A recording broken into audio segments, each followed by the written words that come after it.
Welcome in. I am Mike Pilch. This is Pilch's Perspective Special Edition. Tonight, I am joined by a couple of, I guess, technically former colleagues. That beautiful mug you see on the screen next to me is John Archer's. I worked with him in Madison and Milwaukee. He is a diehard fan of the world champion Milwaukee Bucks, as well as the Milwaukee Brewers. Say hi, John. Hey, man. How we doing? Doing well. And then also joined by my good buddy, Bob Gavalier, better known as the Gav, just the Gav. He is a diehard fan of the Oakland Athletics, the Miami Dolphins, and the Miami Hurricanes. So he's just all over the country. How you doing, Gav? Good. How's it going today? Not bad at all. And I am a fan of Cleveland baseball, I guess, and Ohio State, and then Wisconsin. My NFL team's just like whatever. And I don't know. I just got to stop it there. But a lot to talk about tonight. And we are going to focus on the baseball lockout. This coming on a day. You had some big quarterback news in the NFL, and the NFL does such a good job to get into the news cycle. It's like, look at me all the time. And you never cannot pay attention. Just the way that league has worked through the years, and they do a great job of it. So apparently the Players Association and the owners are meeting again tonight. Maybe there's a deal done. I'm not holding my breath over it because I actually don't think the owners want to make a deal, and we'll get to that a little bit later. But John and I actually did a podcast in 2020, the COVID shortened season, when they weren't getting a deal done. And I remember you and I did that podcast, and then that night they had announced a 60-game season. Yeah. No, that felt like such an odd time to be a fan of sports in general. Yeah, it was. Talk to you about that. It was just, and I imagine we're going to get more than 60 games when they do eventually decide to get this season going. If I remember correctly, the latest word was that the MLB representatives had said that if they may strike a deal tonight, they could play a full 161 games in a sort of condensed schedule. Like you said, I struggle to believe that is in the cards, but yeah, I remember that vividly. So a couple things to keep in mind here as we start. I have always been more pro player. And if you really look up the labor history of most all of these leagues, all of these league stripes through the years, I have sided with the players more than the owners the vast majority of the time. I also spent some time in minor league baseball and see a lot of behind the scenes stuff that I could do a podcast on and make a lot of heads turn. And I'm debating whether or not I should do that. And after experiencing a lot of that, you side with the players even more. And I'll leave it at that. So I probably do have a built-in bias here before we get started. Do you guys have any built-in biases you want to get out of the way or no? Sorry, Bob, go ahead. It's all right. I really don't have any bias. I just find it hard to pick any side because I think, you agree the owners are, they make a lot of money. And I think a lot of the owners use this as a hobby more than anything, more than a business venture. This is more like a lot of them are more a tax write-off, to speak. If you look at it as, they don't care if they lose money because this is, just a good tax write-off for them. So I feel bad for them, but the players too, I feel, they're making some good money to do something that everybody would love to do. So it's kind of hard to kind of pick both sides in this thing. Everybody loses. The fans are the biggest one that loses in all this because, of course, we get the shaft, and then when everything comes to fruition, prices will go up with everything, whatever comes away, because the owners and the players got to make their money back up. Well, I'm going to get into some of those details in a little bit. Did you want to say something there, Archie? Or no, I mean, I would say I side more with you, Pilch, than on the side of the owners. I find myself more on the side of the players more often than not. I'm interested though to get into some of these conversations because I think it leads down to some interesting places. Yeah, so let's just start it here. First of all, Major League Baseball's national television contract is going to go up by about 30% beginning this season. So they're going to make 30% more money off their national television deals, Fox, ESPN, TBS, all that, than they were before this. Now, I will say, when you're looking at the sports market, sports is a very, very different industry because the money owners make are through local and national TV deals, et cetera, because of players. Now, normally workers make a product, and in sport, they are the product. Baseball's the framework. It exists, and in it exists classes of players and owners, basically. So making it to the big leagues is very improbable. Staying there long enough to make life-changing money is almost impossible when you crack the numbers. And owners don't inherit teams who don't inherit teams, join the baseball world as they would a country club or something. They just buy a membership to it. If you went and got the next like 1,200 best players of the world, the product would suffer significantly. If you handed baseball teams over to any 30 competent business people, the sport wouldn't suffer. You could probably even argue it might actually get better depending on who runs them. So it doesn't really take a billionaire to leverage a spot in a legalized monopoly with profound built-in revenues. And the players are the ones worth all of this, not the owners. You could replace every owner. You can't replace really the players. So before you start, you have to realize sports are in a kind of a different world. And that would go with any sport. You got to look at it differently than you would a normal business. I wanted to get that out there to start. Yeah, and I think it's interesting to kind of get to Bob's point earlier about owners using this as sort of a side venture. I think one of the talking points or things that the owners and Rob Manfred and the commissioner's office like to say is that owning a Major League Baseball club is not necessarily a financial investment, right? And in a lot of ways, we can't really verify that claim because most of these teams don't have to divulge their financial information to us. We do not know what their strict operating costs are. We don't know what their strict revenues are. We don't know how much money they're spending versus how much money they're bringing in. That is except for the Atlanta Braves, who, and Pilch, we talked about this in our last podcast we did on the subject. They are owned by the publicly traded company Liberty Media, I think it is. Liberty Media, yep. So they are required to share this information. And we can see that since they bought the club in 2007, when it was valued at around $400 million, they purchased it for $400 million. It is now worth, if I am understanding this chart that I'm seeing on statistica.com, 1.875 billion. So in a span of, under 15 years or so, they've more than quadrupled the investment that they made, this Liberty Media Group, into a major league franchise. Now, they don't have that money now. That's what they would get if they sold it, which also goes to show you technically if a team lost 50 million a year, you would still make up for that if once you sell the team. Yeah. So it also goes to show you why there's, that alone, plus the fact that these are billionaires owning the team, kind of goes to show you can kind of spend whatever you want here. Now, the Braves financials, Rob Manfred recently said over the last 5 years, they haven't been good. The Braves group had a total of 1.8 billion in revenue from baseball alone between 2017 and 2021. It was up 42% from 371 million in 2017 to 526 million this last year. And their statements note the Braves' primary use of cash is capital expenditures on their mixed use real estate development. And I'll get into some real estate things after that. Now, it paid out a total of 597 million player payroll over that time frame. That was up 21% in 2017, and to 148.5 million in 2021. Now, the player payroll was 28% of the Braves baseball revenue, the lowest percentage of the 5 years that we looked at. Okay. Adjusted operating income before depreciation from 2017 to 2021 totaled 217 million, including 111 million last year. Really been a tough 5 years for the Braves. They've had it rough.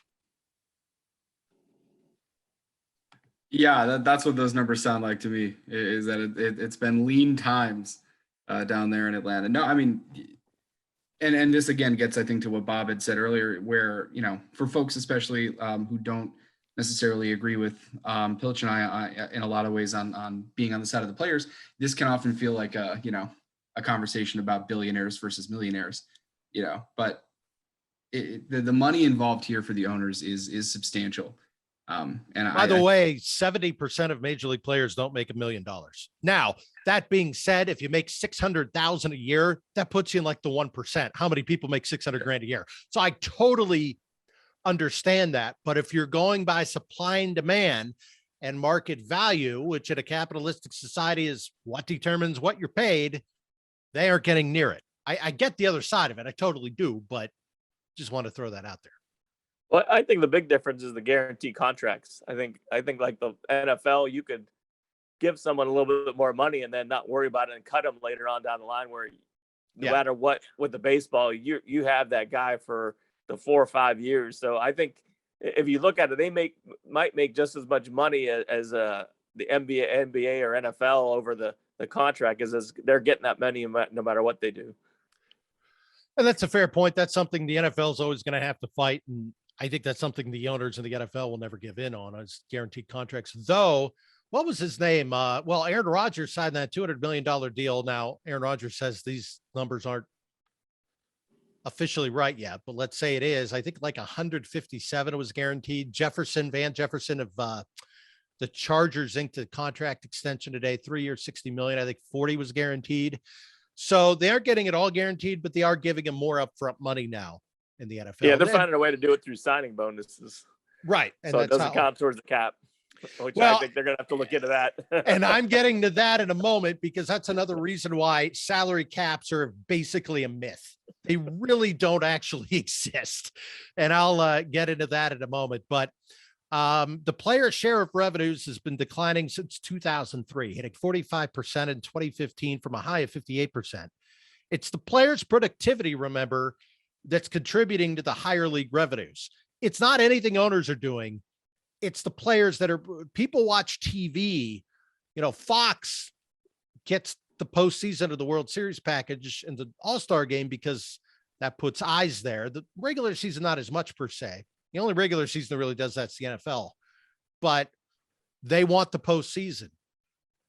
The players are the ones playing in the postseason. Fox sells their advertising and charges depending on what their ratings are like. Those ratings go up depending on the team and how good the series is, the individual players involved. So really, those players are the ones making that money for the network, for the teams, for the league, for everything. And that's, again, why I look at it a little bit differently when you come to sports. Because I think a lot of people don't realize LeBron James isn't just being paid to play basketball. He makes money for ABC and ESPN and all these, and then the local team that he's with, because there's more eyeballs on him when he plays. That's not the case with the average player, but for the superstar it is. That's why you know, these guys, it's a whole different world you're dealing with. Now, the Cardinals owners bought their team in 1995 for $150 million. That included the stadium, adjacent parking garages, and various parcels of land. The parking garages and some of the land were sold for $101 million, giving them a net cost of $49 million. Yeah, the Cardinals also have $350 million over 30 years due to the repeal of the 5% St. Louis admission tax, $20 million for property tax abatement on their new stadium over 25 years, but the city of St. Louis.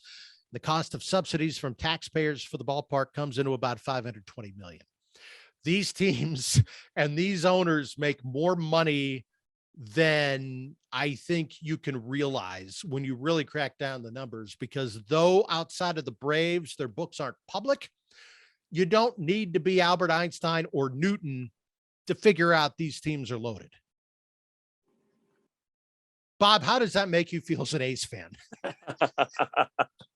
I feel that I totally agree with that. I feel like these teams, you know, like an Oakland A's fan, the owners are crying poor. They try to put a mediocre team on the field all the time. They are always doing that. And I'm sure they're making, you know, hand over hand, a lot more money than they want to lead on to. And I've even heard rumors of, you know, they have the luxury tax in baseball where it shares with everybody. And I've heard that, you know, more of the owners want the other owners to put money into the team where they just go and pocket that and use it for other things. And that's another thing that I'm sure will come out in this negotiations, is I'm sure that they would like to see that money get put back into the team rather than you take that money, whatever, you know, everybody's over the amount, you get that, and then you just put it right back in your pocket. I'm sure a lot of the owners do that. There's no question. If you just look at the amount of teams making revenue sharing each year and then look at some of the payrolls out there, the revenue sharing covers their payrolls and gives them extra. Like, it's not even like these teams like with 50, 60 million on their payroll. That's, if you're not at like 110 or 120, you're kind of not trying. And I'm not saying they need to be around 200 or 300. You can field a really good team and be trying without spending a ton of money. I'm not saying they have to, but if you're the Dolans owning Cleveland and you're saying we can't afford Frank and Lindor and we're going to trade Jose Ramirez and Shane Bieber when they're done, when you know the money and they flat out tell you they don't have the money, and then you see reporters saying they don't because the owners told them that, because that's the only way they get access to the team is listen to what the owners say. And then you look at these numbers, I want to pull my hair out, kick and just kick something down a road.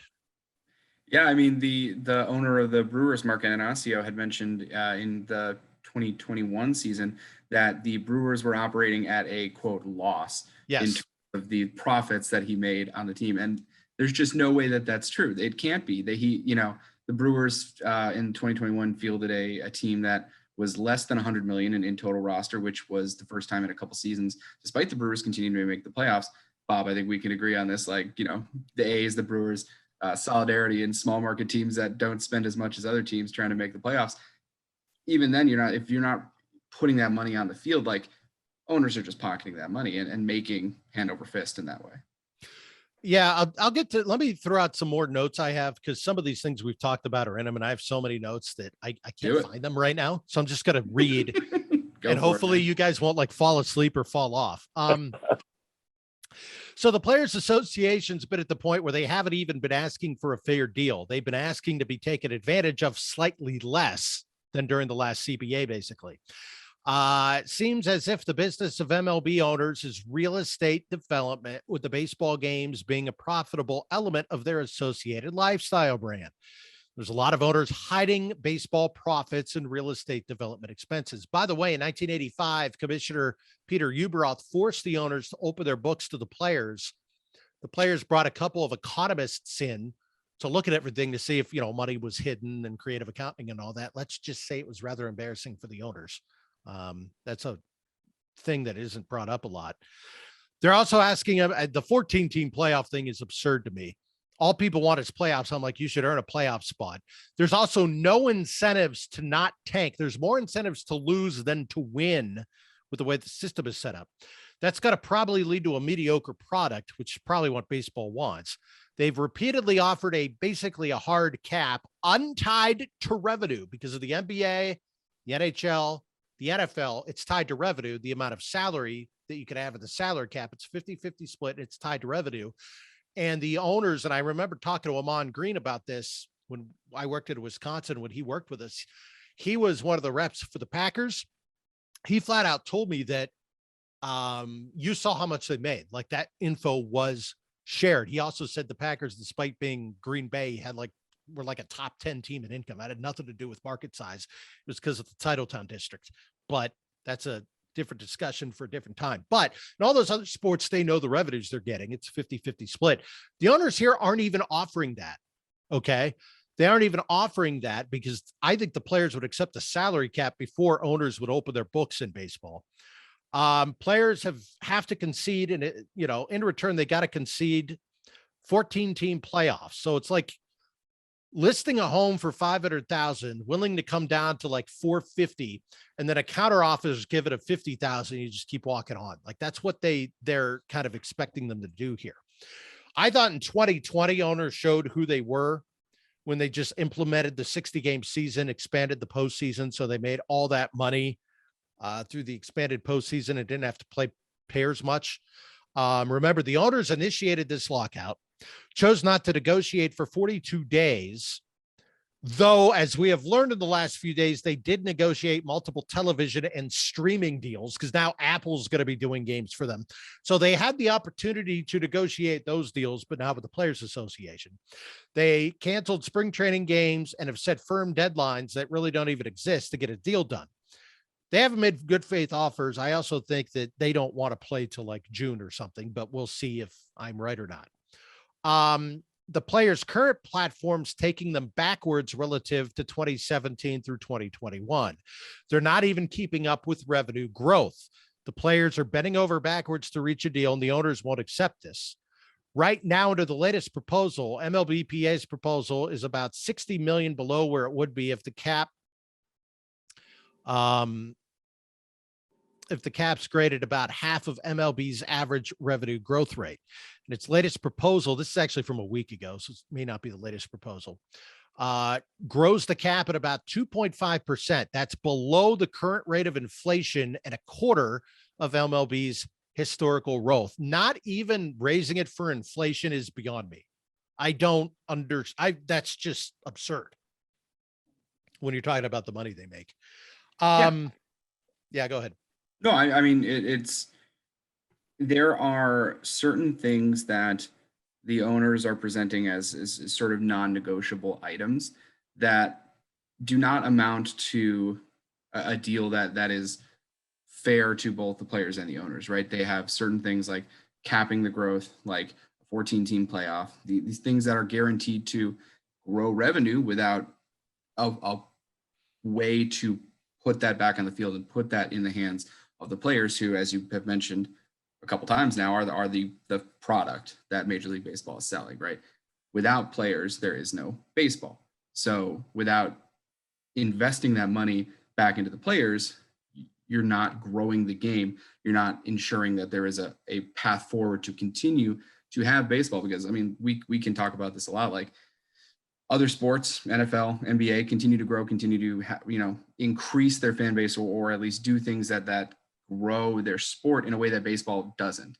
Like I don't have the exact numbers on me right now, but Mike Trout, who is almost inarguably one of the greatest baseball players ever at this point in his career, has I think 1.2 million followers on Instagram, which is like half of the average fifth guy on an NBA team. Like the platform that these guys have in the modern world, in the social media world, is not the same as other athletes.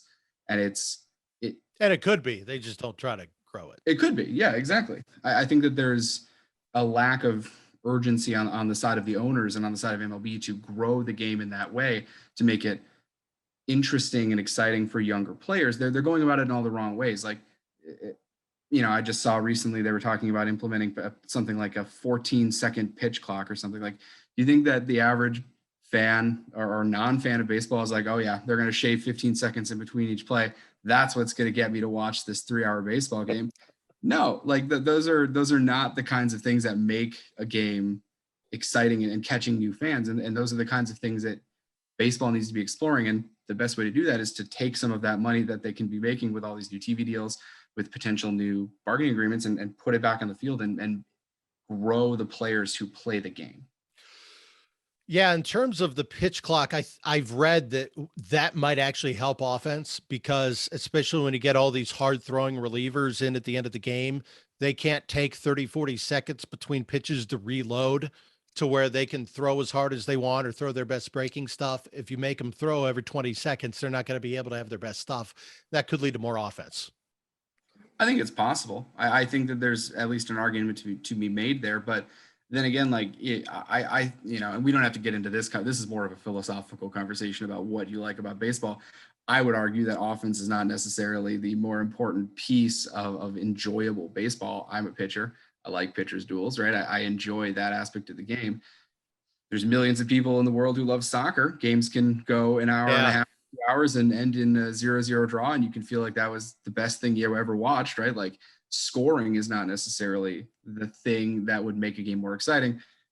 That's a conversation for a different time, I think. But all right, so some other numbers here.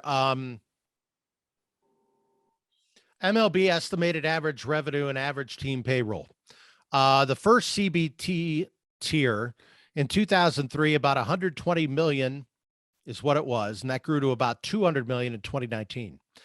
The estimated average team revenue in 2003 was about 130 million. In 2019, about 350 million.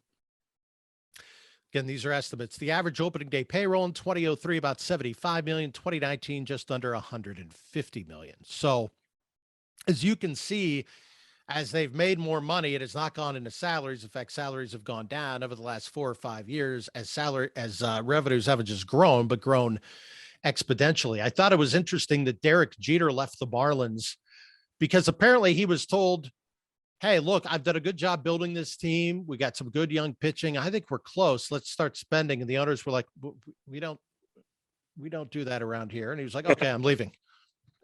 Like, that's basically what happened. Yeah, maybe, coming from the Yankees, he's not used to the idea that teams can't find millions of dollars to get, but that's a perfect example, right? The Marlins are a team that are on the upswing. They play in a competitive division where they could theoretically compete for a division. With a couple more players, they'd be on the verge of the wild card, I think. Absolutely. Yeah. And that's, as just a person, as a fan of baseball, I'm completely with the Derek Jeter position of let's try and get there, right? Like, let's try and add the pieces that we need. And you can be smart about that. Brewers have done it for years. The A's have done it for years. Get better, make smart decisions. You don't have to just throw money at the problem. You can sign smart players and get a good product in the field.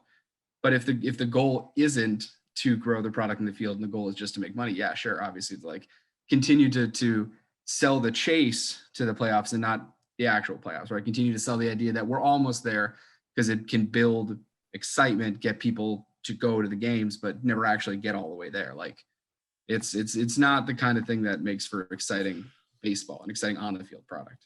And I think that's the big thing behind the 14-team playoff is you get that teams like, they say, oh, we're still in the playoffs here, even though you're maybe under 500.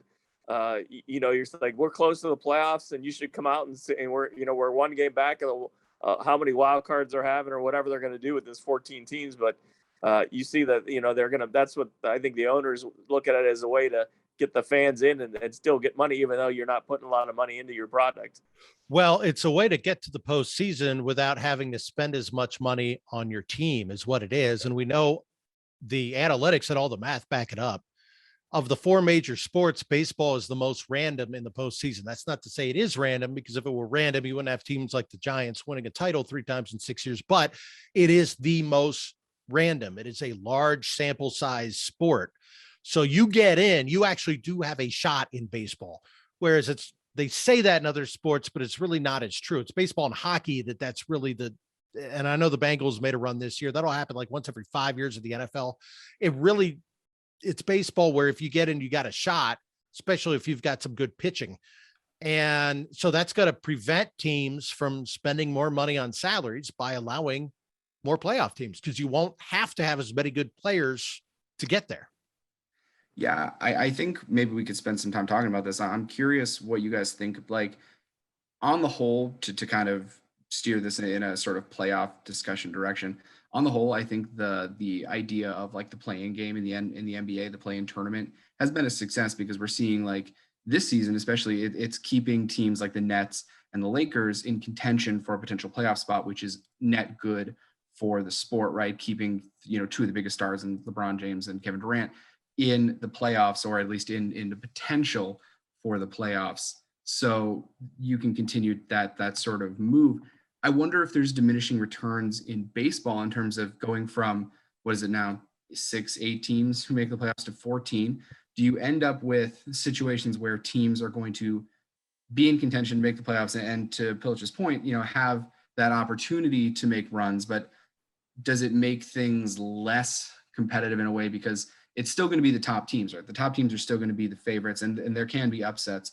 But if you've got a sort of middle in baseball that is less competitive than I think the middle is in other sports, how does that impact the playoffs and sort of the idea of top teams making it in the sport? I'm curious what you guys think about that. I agree with you. I think that it would just lead to a ton of mediocrity.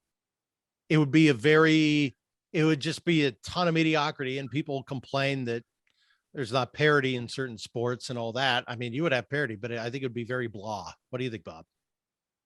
Yeah, I think, like I said, I think you would get some of those teams that may be under 500 getting in that probably shouldn't be there.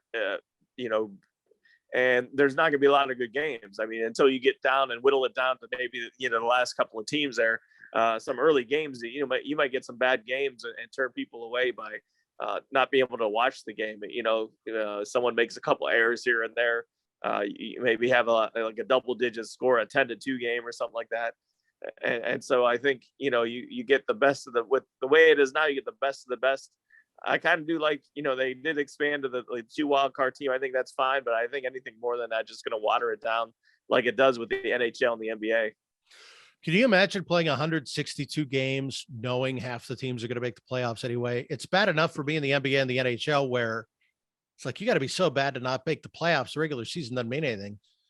And I know you're playing for home court and all that, but I mean, in the NBA, we know that the best team basically wins all the time. The NHL is a little different, but I just think it would be like, what are you watching it for? A team's going to make the playoffs. Like, and okay, we got 6 months of what? Right, exactly. Like in the NFL, the top seed is playing for a bye into the second round, which is huge, right? That's huge. Yes. And in the NBA, they don't really have like an incentive to be the number 1 seed, but you have an incentive to be in the top 6 now with the play-in tournament, right? You have the incentive to not be in that 7 to 10 range. Right now, the number 1 seed in basketball in the East is going to be like, I might get the number 1 seed and end up having to play the Nets in round 1. Like that's, and if the Nets are healthy, you don't want to play them, right? Exactly. That's like a rough thing. In baseball, what is your, taking out the context of the Giants and the Dodgers and that great chase from last year and both teams like pushing themselves over 100 games, what's your incentive to win 100 games in baseball if at the end of the day you're just going to play another series against a sub 500 team that you've beaten 12 times this season? Like it dilutes the field product. It makes it so that the top teams don't have anything to strive for, while making it so that the teams in the middle are not even vying for like a couple new spots. It's completely opened up. It just like, well, that's why the Players Association wants to give like a ghost win where like, if you're one of the last teams to get in, like at a 3-game series, the team with the better record would only have to win 1 game and they'll move on. Whereas the lower seeded team would have to win all 3. That way you weigh it so that the best teams have a chance of advancing, and winning your division still means something. That's what the players have wanted. There's got to be something, right? There's got to be a way to say that, like, if you are the winner of your division, if you're the top team in your conference, like that means something. But yeah, you have to. Yeah. And I don't know that anyone's quite figured that out yet, but it seems to me like maybe that's something you should figure out before you just to say, all right, almost half of our teams in the playoffs have at it, right? Like, yeah, I don't know. I've never been a fan of more playoff teams, but I don't know. What do you think, Bob? And you can see something like what the NBA does now. You might have a guy that doesn't play for a weekend series or something just because, he goes, the playoffs are going to start in a couple of weeks. I'm just going to sit down for them. We're making the playoffs. I'm just going to sit the whole series, or a pitcher. Maybe a pitcher misses a start here and there because you'd be careful with how many innings your guys pitch. Absolutely. Yeah. So you're going to look at, just like, the NBA, they sit those guys during the season. They, sometimes a back-to-back game, the second game, they'll sit down, claim they're hurt. And I can see that happening with baseball now, doing that. And, you go to the park to see these guys play, and then you can see a guy just sit the whole weekend just because he knows he's going to rest for the playoffs. I feel like they'd have to go back to the 40-man expanded rosters for the postseason, right? Like, I never liked the argument that, it's a different sport when you get to October. Have you seen basketball rotations when they get into the playoffs? They get shorter. Yeah, they get shorter. You start playing 6-7 guys, right? Like the sport, when the stakes change, the way that you strategize in your sport changes. So I've never liked the idea that, like, if you can just bring up all the guys in your 40-man roster, it's a different sport they're playing. No, it's not. It's the realities of you just played 162 games, and you're going to need to have some flexibility when you get into the postseason. I feel like if they expand in this same way, like you've got to have something that allows you to sort of build in that flexibility and build in those breaks for guys. Like 162 is a long time to then add, a potential 1 to 2 more series into the playoff race. Like, goodness. Yeah. Now what you said earlier, Bob, about, the more money, then prices will go up. I got something on that here. Here are the largest payroll decreases between 2019 and 2021. Cleveland's down 68%. I'm shocked at that information. Miami, 57%, Baltimore, 49, Seattle, 49, Texas, 47. Texas spent some big money this offseason, though, with Seager and Simeon. Well, I don't what mean have you. player wise. I mean ticket prices, Well- concessions stand, parkings. That'll all go up. Well, Yes. here's what I want to say about that, though. These aren't small decreases. If payroll drives what teams charge, you should expect the cost of attending each of those games to have declined, but they haven't.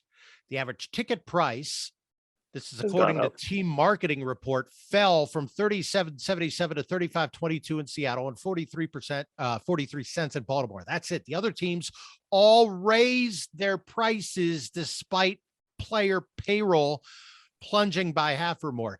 The players are paid by the TV contracts. It has nothing to do with people going to the game. That money basically goes into the owners' pockets. And basically what sets prices for concessions and tickets is what people are willing to pay.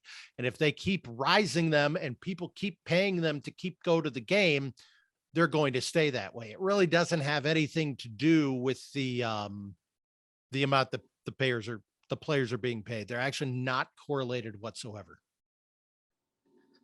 I think it's funny that in the 90s, and Gav, you certainly remember those Indians teams of the 90s into the early 2000s, their payroll was between fourth and fifth in baseball in the late 90s. It was between 50 and 80 million a year.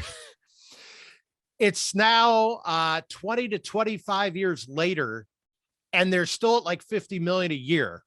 They have a lower payroll now than those teams in the 90s did. And that's even with inflation.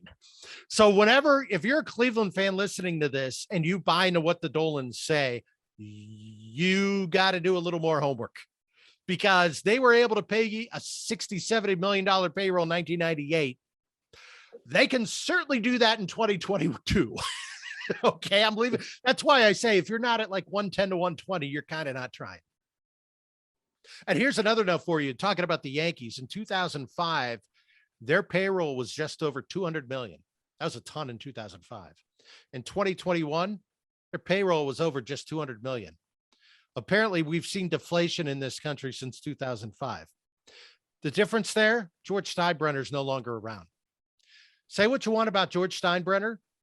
He cared about winning over anything else. He was making enough money. He had enough money. He cared about winning. It's ironic that it wasn't until he was suspended for life, even though he wasn't suspended for life, he couldn't have his hands on the team. And that's what his baseball people developed. Jeter and Posada and Pettit and Rivera and Bertie Williams.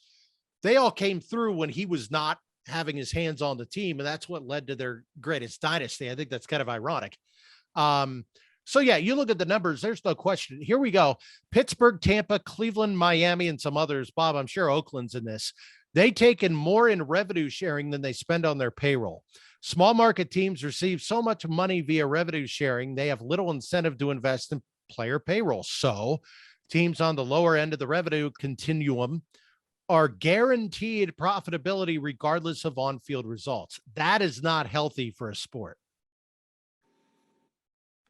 No, it's not. And like I said, it's you could see that the decline, and another problem with it is that the attendance has gone down too. So attendance is down in every sport though right now. Now the owners are crying poor with that. So they keep crying poor and poor. Like I said, they don't want to put money into it. They want everybody to come and see. And once again, like you said, they're not putting a good product on the field, and that's the problem too, of not putting a good product on the field. And because right now they don't care, because they're making a lot of money not putting that product on the field, because once again, the revenue sharing, they're just putting that in their pocket, and whatever they make at the concessions and stuff, as you mentioned, the TV contract pays for the salaries, and so they really have no incentive to kind of put money into their team. Jeff Passan wrote an article on ESPN. I've normally not been a big fan of his for various reasons through the years, but he nailed it with a couple of articles he's written lately. And he basically said, allegedly, this isn't confirmed, MLB would provide the team that did the best job of suppressing salaries through salary arbitration a championship belt like they give in the WWF or World Wide Wrestling. Yeah. That's disturbing. That's That's not confirmed, but still, I mean, that doesn't seem far off, right? no, Like, it makes sense. we're talking about Rob Manfred, right? He called the World Series trophy just like A piece of metal. Yeah, that told you everything you needed to know right there. And you got to realize about Manfred, I actually don't get on him the way a lot of people do, because this is his job. People forget that commissioners in every sport are hired and fired by the owner. Their job is to make the owner's money. It's not do what's the last commissioner baseball had that actually tried to do the best interest of the sport was Fay Vincent, who told the owners before the strike in 94, you guys are nuts. They're never going to go for this. You guys are insane. They got rid of him. They put in Bud Selig, who was an owner and a tight-fisted one at that, who kind of represented everything the owners wanted. And if you look at, there's a direct correlation, Archie, between the Brewers' lack of success with Bud Selig and suddenly becoming competitive and running a good organization once Antonaccio and Stearns took over. There's a direct correlation. They've got more homegrown pitching talent on their roster now than in the first 40 years of their history. That's not accidental. No, you're right. I mean, you hit the nail on the head, right? Like the idea, and this is why I think it kind of like burned us up so bad a couple of years ago when Antonaccio is saying that he's operating at a loss in order to put a competitive team in the field. It's like, was that not the case? When attendance was half of what it was, in the early 2000s before Braun and Fielder and Ricky Weeks and JJ Hardy and Corey Hart, like all these guys make it up to the big leagues and start making the Brewers like a competitive team. Like, no, I can't imagine that you were making more money then than you are now when the Brewers are perennially in the playoffs, competing, with the top teams in the NL. Like that does not track, it's that thing where it's like seeing it happen sort of, real time, watching the Brewers go from this team without, not spending any money and not putting a good product in the field to growing homegrown talent and then starting to put some money into the field, seeing that go up and to just sort of see it plateau a little bit. And the idea that is due to the fact that Antonaccio isn't making money as an owner of the Brewers, like that just, it doesn't track for anybody really. Like I don't think anybody buys that argument, or if they do, there's some people who are well-known sports talk shows in that market that buy that, but that's a different story for a different time. In fairness to Antonaccio, he signed Yelich to that extension. Now he's got to get his back healthy, or that's going to be a disaster for them, because he's had that back problem's a problem. He signed Kane and some other free agents. You don't need to, I'm not saying like owners need to go out and just buy a team. I'm just saying, if you've got a homegrown guy with a good market rate, re-sign them for a while. Plus, re-signing your homegrown guys helps keep your fan base around. It just does. You just got to be fair. I'm not saying you got to go out and spend a ton of money. If the Braves think Freddie Freeman's not going to be this good at age 37, 38, fine, don't sign him. That's a baseball move within the finance world. Like that I get. When you're just saying, oh, we don't have the money, we can't sign him. No. You're just not doing it. Those are two different things. Right. Just want to make that clear. Absolutely. I want to hit this point. It's really insulting to a fan. Owners admit television money and not gate receipts or concessions is all they care about resolving the lockout. Yet they turn around and gouge fans on the gate receipts of the concessions because, like I said, they can. One of the wildest things from this is the admittance owners don't need fans at games to make money. We've kind of known this, but to hear every reporter say owners are treating April like a wash because they still get their full television payout once May hits, it's absurd. Basically, all these teams, if you look at their local TV contracts, they don't make any money until like May off it. So if they lose a month of the season, April's cold at a lot of places. It's early in the season. Not as many people want to go there. The TV money from the local revenue deals doesn't kick in until like May for most all these teams. So they don't even care if they play in April. That's insulting. Then you're probably saving money by not paying concession workers and parking attendants and people that work the game. So you're saving money and you're still getting paid the TV revenue. So you're kind of in a way saving money. And like I said, a lot of times, April games in cold weather, people don't come out as much as you would say in a warmer climate. Not to mention they pay minor leaguers below poverty level wages, don't provide them housing. I've got stories about finding guys housing. They are not treated well. And a lot of these major leaguers had to live that life for years until they got to the show. It's not easy. And that's the line that the players are taking right now, right? And I'm curious what you guys think as this kind of all rolls together. The line from the players, and we're in an age now where there's the ability for the players, even though they don't have, like I mentioned earlier, that same like social media presence as like NBA, NFL players do. They're able to get out there and they're able to voice their opinions. And the opinion that you keep seeing most often is that this is not necessarily about the guys in the show right now. It's about the guys who are going to come up, the next generation of baseball fans. The reason that they are trying to negotiate this deal fairly for the players is because it's not just about them. It's about anybody who wants to become a Major League Baseball player, right? And I think that on the whole, taking all of that into consideration, sort of the players, and the owners spin on this thing, I'm interested to see that. I just seen today, there was a new poll that came out. 45% of self-identified MLB fans think that the owners are more responsible for the failure to reach a deal by their, made up deadline of February 28th, as opposed to 21% of fans believing that the players are the reason. Now that's almost exactly flipped from a CBS poll that was taken in 94, which found that about 47% of fans supported the owners and about 26% of fans supported the players. There's, I think, a very different sort of feeling about this in terms of just like it feels like people are less on the side of the owners, and it's not hard to see why when they're saying like your attendance at these games is not a factor in our making money. We just care about who watches it on TV. So Randy Levine, he's in the Yankees front office. He's not their owner, but he's a partner. I don't know I should look up his what his actual title is. But anyway, the other day on New York City radio, I think it was on the Michael Kay show, he said there's a finite amount of money in Major League Baseball and that the players need to understand if they pay younger players more, there may not be enough for older players. First of all, that's misleading. There is enough money to pay young players and not take away from older players, but let's actually take him at his word on this.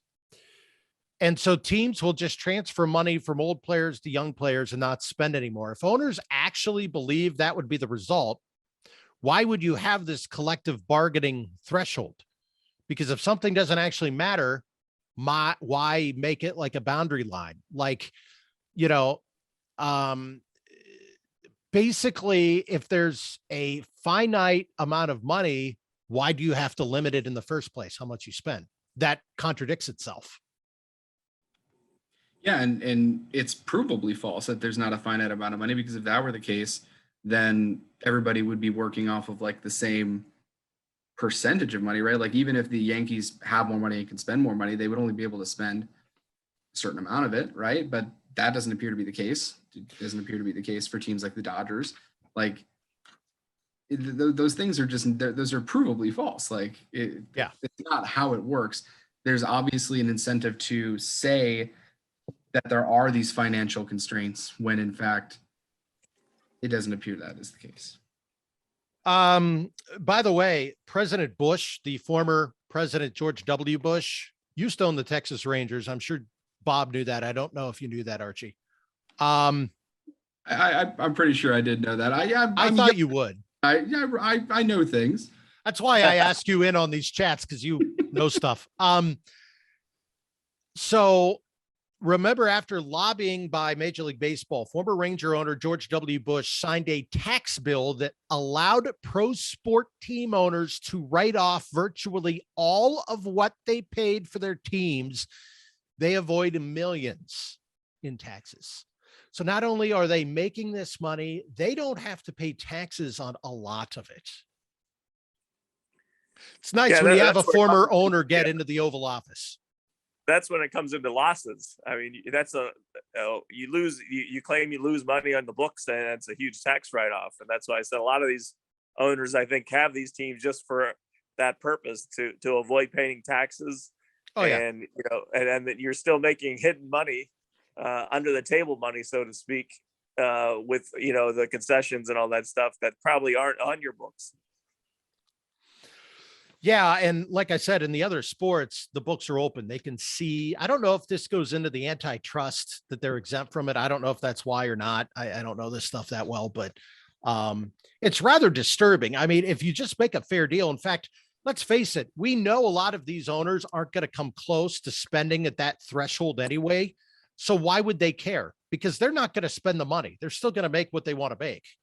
So in the end, I do think there's a handful of owners that care to win. I think the Dodgers ownership group has proven that. I think, and you mentioned this to me, Bob, like a month ago. I think it's actually obvious Jim Crane, the Astros owner, cares. And we all don't like the Astros, but I think it's obvious he does. Yeah, he does have a care factor. And I think you get a handful of other teams. I know the group that owns the Red Sox, when they have a chance to win it all, they will invest, though then they have no issue tearing the team down immediately too. And remember, they refused to pay Mookie Betts his money, which is a whole different thing. The Giants, I think San Francisco wants to. They do. They put money, but you go into those spurts, like Oakland will go in a spurt where, they'll try to put together a 2 to 3 year, 2 to 3 year goal, and then all of a sudden tear it down again.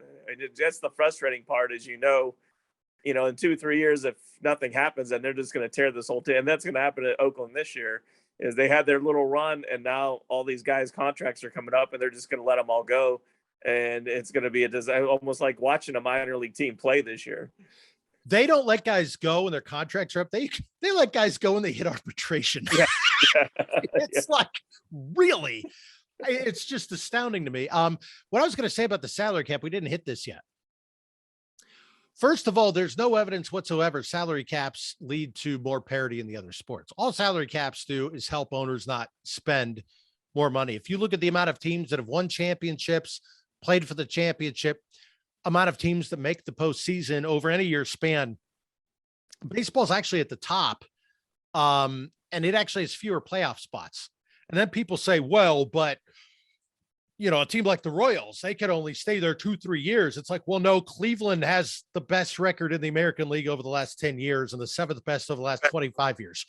And look at the amount of playoff appearances they have or the A's have. I was like, you absolutely have no remote clue what you're talking about here. There's no correlation because in the end, it really comes down to player development.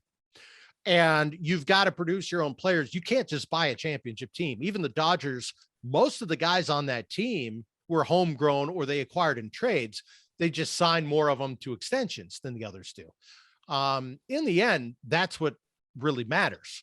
And I think if you look at those other sports, like in the NFL, New England went to 9 Super Bowls in 19 years. How is that remotely competitive? And then they were beating teams like Pittsburgh, Indianapolis, and Baltimore in the AFC Championship every year. Look at the Chiefs or the Colts record in the last 20 years. Like, they've dominated. Look how many 12-win seasons those two franchises have. It comes to, and then you look at like the Browns or Jacksonville or a team like that and how bad they are. It comes down to how you run your organization. And if you want to be the LA Rams and actually care to compete for a title, then you just sign a lot of superstars and then you hide the money in signing bonuses or other ways. And you're not technically over the cap, even though you're actually paying guys more than what the salary cap would allow. You're just hiding it in other ways that doesn't count against the cap. So in reality, there's really no cap. Yeah, I mean, baseball is interesting in that regard, in the contrast between the other sports, right? Like, yeah, I think you hit it right on the head there. You know what I mean by no cap, Bob? Yeah, and I think you look at baseball. I mean, there's more of a the like I said, contractual money than signing bonuses and stuff like that, because I think the NFL has such a hard cap that they that they stick by it pretty much. There's no going over the cap. You don't get with the NBA and the baseball, if you go over the cap, you just got to pay a little fine or whatever you pay, how much is over. The NFL, the only with them is, and that's why I think you see a lot of signing bonuses more in the NFL than that, is because the contracts aren't guaranteed, but also if you look at, that's have such a hard cap, you cannot go over this cap no matter what, where all the other leagues are kind of more lenient, where you could go over. The NBA has that like the franchise tag almost, where a player that's been in your system, you could sign and go over the cap with that. And baseball has the same way. You just like the Yankees, they go over the cap probably every year. They just pay the money and put it back into the revenue sharing. Yeah, I also think there's more incentive if you're the Bucks and you've got Giannis. And I know there's a deal with what if you were drafted by the team, you can get a higher max deal than the others. It also makes more sense to give that to a basketball player because, as we know, one or two great players in basketball is all you need to compete for a title and win it. Baseball and football, you need a good team. You have to have the pitching in baseball, but you really need all the players. Basketball, two great players you could win. So it actually makes more sense to spend the money, I think, at the NBA level. Yeah, and I mean, you could even take it one step further with baseball, right? Like in football, you need a good team, but you also want to put your money into like certain positions, Like more five or six positions, right? yeah, right, exactly. Right. Whereas in baseball, like you have to have solid pitching, you have to have good position players, you have to have, at average or above average relievers. Like you have to hit multiple levels in order to build a good team, or you have to be really good in one area, and it's hard to be really good in one area. Like you've seen that with like the Mets, right? Yeah. Who year after year have had like fantastic starting pitching and haven't been able to put much else together. Like there's a balance that you have to strike with baseball that makes it harder, I think, than other sports to field competitive teams without getting into even, everything we're discussing here with like the ability to pay players and where you put that money on the field. I think I've gone through most of my notes. Did you two have anything you wanted to add or make sure you said? Bob, you got anything? I'm gonna think for a minute. I don't think so. I just think once again, you look at with the baseball strike. There's no real winners here. I mean, whoever side you pick, I think once again the fans are the real losers. As far as they drag this out, like you said, they may wait till May or June to get this going. And the sad thing is, fans will still go see the thing. They'll still forgive them and go see the game because they love the game so much. But in the end, the fans will be the losers in this because but no matter what happens in negotiations, I think, whoever wins or loses, whether it's the players, the owners, I think once again, the fans will always be the losers. Okay. Well, Bob, you're not a loser in my book, even though you're listen, you're an A's fan, but the A's are never bad for long. You are a Dolphins fan. I can't help you out there at all. And I think with Mario Cristobal with the Hurricanes, they're going to get real good. In fact, I could see them making the 14 playoff before 2026 when it maybe expands. I could see that happening. I could see that 1 or 2 more years. Yes. Yeah, I think 1 or 2 more years. And I do like what the Dolphins with getting McDaniel. I think he's going to help out. I think he's going to bring a different attitude. Archie, the Bucks, if the Nets don't get healthy, I don't see why they can't win the whole thing again. Man, it's wild being a Bucks fan these days. Who would have thought that this is where we'd be after, all of basically my whole life being a Bucks fan. The last couple of years have been a ride. And between the Brewers and Bucks, you would have never guessed the Bucks, I think. Oh, absolutely not. No, the Brewers were the team that felt like they were on the rise. The Bucks, I mean, nobody could have predicted what Giannis has become, right? Year after year, getting better. Fun to watch. All right. Hang on, guys, for a second, but let me close this out. I am Mike Pilch. That is John Archer. That down there is Bob Gavalier. I appreciate you guys taking some time out of your evening tonight. I am Mike Pilch. This is another edition of Pilch's Perspective.